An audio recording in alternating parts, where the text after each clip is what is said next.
सोयाबीनला भाव मिळत नाही, कापसाला भाव मिळत नाही।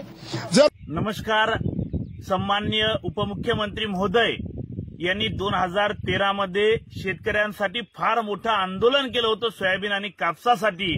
त्यावेळेस त्यांनी सोयाबीनला 6000 रुपये भाव मागितला होता। त्याचा एक व्हिडिओ आता आपण दाखवतोय 10 वर्षानंतर, आणि तुम्ही सुद्धा ते व्हिडिओ एकदा बघा। माजी आमदार आणि शेतकरी नेते पाशा पटेल यांनी सोयाबीनला प्रति क्विंटल 6000 रुपये भाव मिळावा, इंधनात इथेनॉल मिसळावं आणि लँड सीलिंग ऍक्ट रद्द करावा या मागणीसाठी लातूर ते औरंगाबाद पायी दिंडी काढली आहे। या पायी दिंडीत आमदार पंकजा मुंडे पालवे आणि भाजपचे प्रदेशाध्यक्ष देवेंद्र फडणवीस हे देखील सहभागी झाले होते। या दिंडीत 6000 रुपये प्रमाणे जर बघितलं तर 1084 कोटी रुपये हे जवळपास बीड जिल्ह्याच्या शेतकऱ्यांना कमी मिळणार आहेत। ज्या प्रकारे शेतकऱ्यांवर अन्याय होतोय, सोयाबीनला भाव मिळत नाही, कापसाला भाव मिळत नाही, शेतकरी कर्जबाजारी झालाय, सरकारची कुठली मदत नाही, शेतकरी आत्महत्या करतोय, सरकार त्याच्याकडे पाहायला तयार नाही।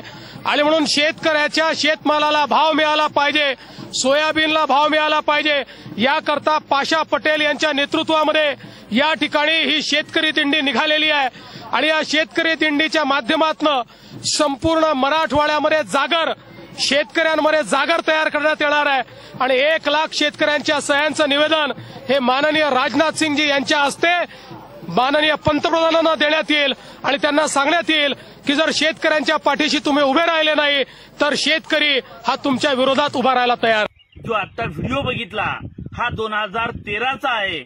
माझी सन्माननीय उपमुख्यमंत्री महोदय देवेंद्र फडणवीस साहेबांना विनंती आहे, तेव्हाचं तत्कालीन केंद्र सरकारला आपण धारेवर धरलं होतं की सोयाबीनला 6000 रुपये भाव द्या। साहेब, 10 वर्षा अगोदर आपण सोयाबीनला भाव मागितला होता, तेव्हा 2200 रुपये क्विंटल सोयाबीनला भाव होता।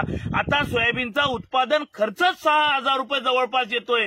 किमान आता 8000 रुपये शेतकऱ्याला भाव पाहिजे। आणि आता केंद्रात सुद्धा सरकार आपलंय, आपण त्या सरकारला विनंती करावी आणि शेतकऱ्याला सोयाबीनचा भाव हा वाढीव मिळावा ही आपल्याला आमची नम्रपणे विनंती आहे। कारण आता सरकारवर सुद्धा आपलंच आहे आणि आपण जर प्रयत्न स्वतः केले तर निश्चितपणाने शेतकऱ्याच्या पदरात भाव मिळेल अशी आम्हाला आशा आहे। आणि हे जर तुम्ही आमचं केलं तर निश्चितपणाने आमचा शेतकरी सुद्धा तुमच्या मागे उभा राहील। नाहीतर 2013ला तुम्ही सांगितलं होतं की केंद्र सरकारला धमकी दिली होती की शेतकरी तुमच्या विरोधात जाईल। साहेब, शेतकरी आमचा आताही जर तुम्ही भाव दिले नाही तर 2024ला तुमच्या विरोधात जाईल, हे मात्र निश्चितपणाने ध्यानात ठेवा।